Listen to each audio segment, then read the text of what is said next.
Welcome back to DUBBZI Bricks for another episode of Building the Tantive IV in Lego. And first of all, I'd like to say a massive thank you for the donations on the last video. We had 100 Swedish krona sent over from Mr. Waddle Kirby, €24 sent over by Mark Wertz Music, and £15 via PayPal from Stephen Rayner. So thank you so much, guys. I really do appreciate those donations. The donations over the last several updates has been fantastic, and I said it before, but it's blown me away by the generosity of the Lego community. It's helping so much with this behemoth of a build, especially at this stage where we're going to have to order in thousands and thousands and thousands of bricks and plates and tiles and curved slopes, etc. So yeah, thank you very much.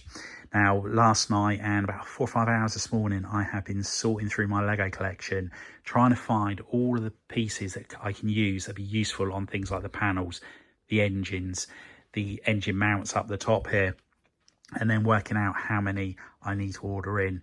And it's scary how many pieces I need to order. And it was when I was looking at these panels here, we've got this L-shaped panel at the bottom. We then got a row of plates, snot bricks, 2 more rows of plates, which have got a modified plate in there to help keep it attached, a brick, another plate, and then a curved brick on the end there. So 4 rows of plates. Now I could lose 3 rows of plates and put an additional row of bricks in its place, and the bricks are very often available on the pick brick wall, so that could be a good way of getting the cost down on here. However, the plates do add strength into the build. Now, to be fair, the way this is built, the way it's going to be on here, it shouldn't need too much strength.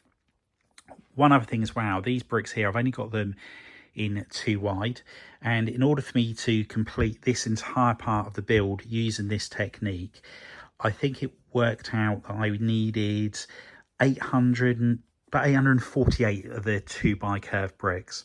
However, what I could do is use this piece just here. Now, at the moment, I have got quite a few of these in my collection. They are 1 plate less in height than this curved brick here. So rather than have 2 rows of plates in here, I could put a row of bricks in instead. And then that would help to bring that up to the same height as that. So I'm going to experiment with that, because it'd probably be cheaper for me to buy a load of these than the 2x bricks. So yeah, that's one thing I'm going to experiment with on there. I did look at different prices as well, places to purchase the stuff from.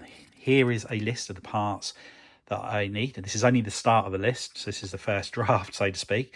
And at the top there you can see the hinges, and each engine needs 80 of them, so we've got 9 more engines to make, 720 hinges required. I've only got 155, so another 565 needed. Now the hinges are these plate ones just here. If I was to get them from lego.com, I think one half of it is 12 cents, the other half's 15 cents, so 27 cents per hinge. So by the time we've outlaid the money on those 565 hinges, I think it worked out something like, it was over €150. But if you look on Bricklink, they're so much cheaper. In one shop, I think I could get all the hinges for less than €40. So there was postage to go on top of that, but still, it's a fraction of the price of lego.com. So I won't be going to Lego for the hinges. One other part, there's a slope that goes on the 4 sides in front of the engine block here, and those in white haven't been produced by Lego for several years now, so I do need to get those off of Bricklink. And the same store that I saw the hinges, they had those available as well, so I can get all of that at the same time. Some pieces, like the curved slopes here, they're much cheaper on lego.com, and also people don't have the quantities that I need in Europe on Bricklink, so it's a no-brainer getting those from Lego, especially when you consider your VIP point, or your insider points, sorry, the gift for purchases, the fact it's free postage. It's it's a no-brainer. On the side here, we need to put loads of wedge plates, and again, I need several dozens of those.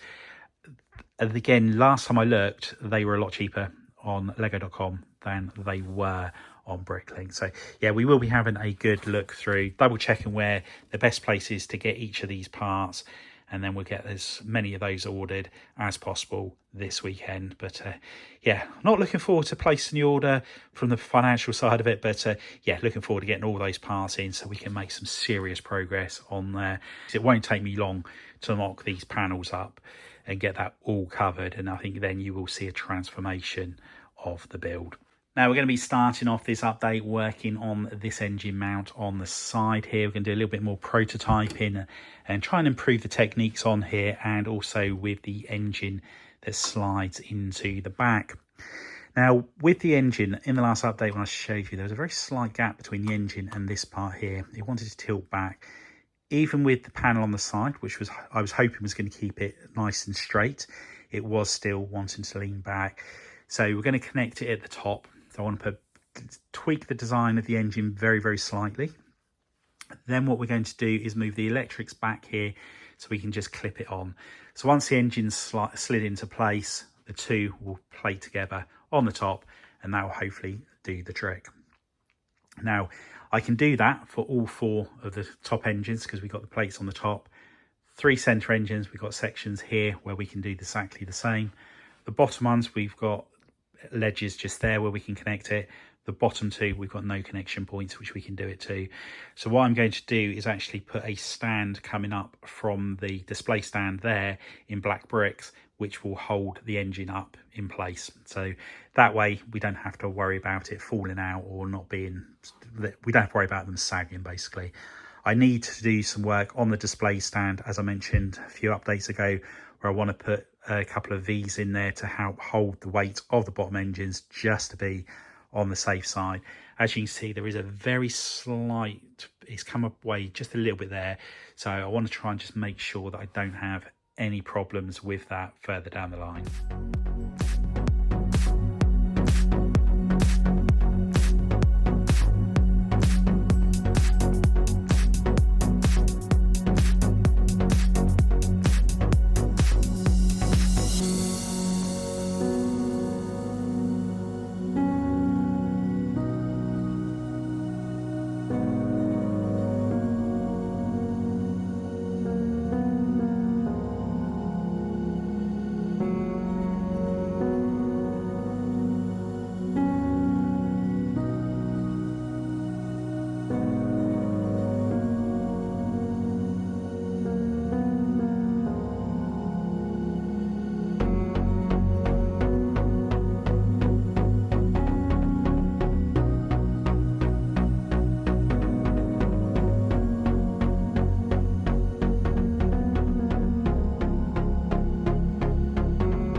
And there we have the greebling on the front of the engine mount, and I've already made the other two up for the other side, so that's going to be quite quick and simple to sort out.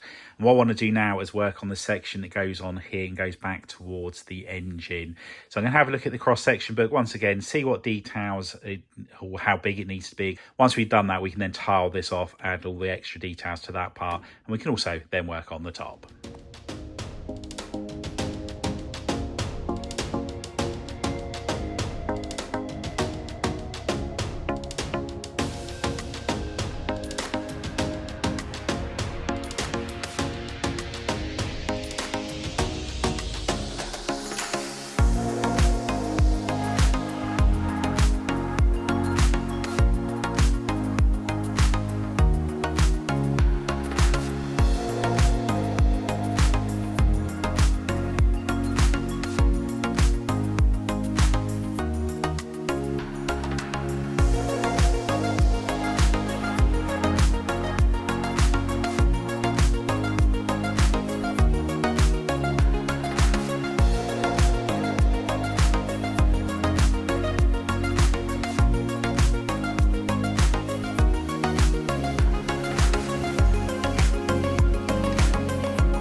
And here we have the first of 18 of these panels that I need to make for the engine sections.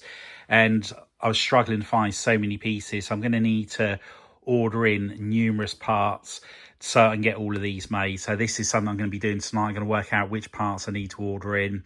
With this panel, I want to extend it down to probably about here. So I'm going to add another 3 studs of length on it.